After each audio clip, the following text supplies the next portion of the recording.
ఇలా డిజైన్ కన్నా ఎక్కువ ఉండే క్లాత్ తీసుకోవాలి.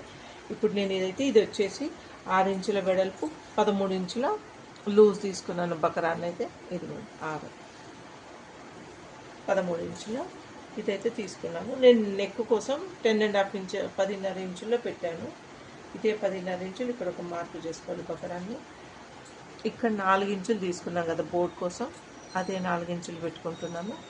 మళ్ళీ ఇంకో 4 ఇంచులు ఇలా బ్యాక్ డీప్ కోసం పెట్టుకోవాలి. 3.5 ఇంచుల దగ్గర అయితే మనం మార్క్ చేసుకున్నాం కదా, సేమ్ అదే 3.5 ఇంచుల దగ్గర ఒక మార్క్ చేసుకోవాలి. ఈ మార్క్ని ఇప్పుడు కలుపుతూ లైన్ డ్రా చేసుకోవాలి.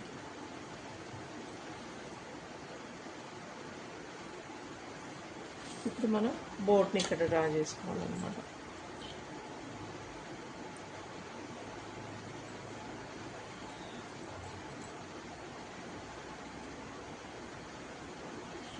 మనకి ఎంత కావాలంటే అట్లా చేసుకోవచ్చు. ఇప్పుడు మనం బ్యాక్ డిజైన్ కోసం 1/2 ఇంచ్ మార్జిన్ పెట్టుకొని మళ్ళీ ఒక డ్రా చేసుకోవాలి. వీళ్ళన్నీ డ్రా చేసుకోవాలి బ్యాక్ డిజైన్ కోసం. ఇదైతే నేను 3.5 ఇంచుల లూజ్ తీసుకున్నాను.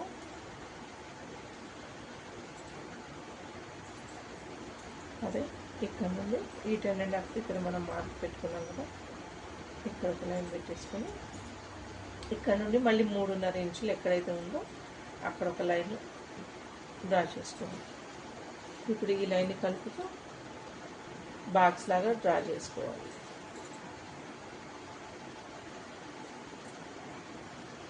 ఓకేనా. ఇప్పుడు మనం దీనికోసం ఇక్కడ నుండి 2 ఇంచుల వరకు బ్యాక్ డిజైన్ కోసం ఒక మార్క్ వేసుకోవాలి. ఇప్పుడు ఇక్కడ నుండి ఇక్కడికి ఎన్ని ఇంచులు ఉందో చెక్ చేసుకోవాలి. ఎగ్జాక్ట్లీ 6 ఇంచులు వచ్చింది మనకు. ఈ 6 ఇంచులకి ఒక స్ట్రైట్ లైన్ కొట్టుకోవాలి.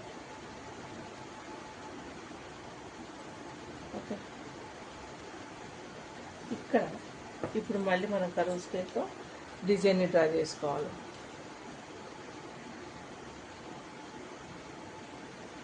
మనకి ఏ డిజైన్ కావాలంటే అలా.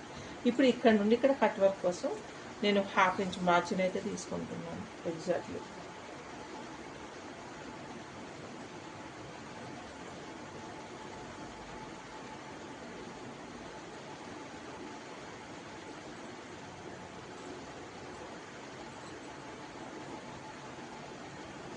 ఇట్లా తీసుకొని దీన్ని కూడా మళ్ళీ ఒక స్ట్రైట్ లైన్ కొట్టుకోవాలి.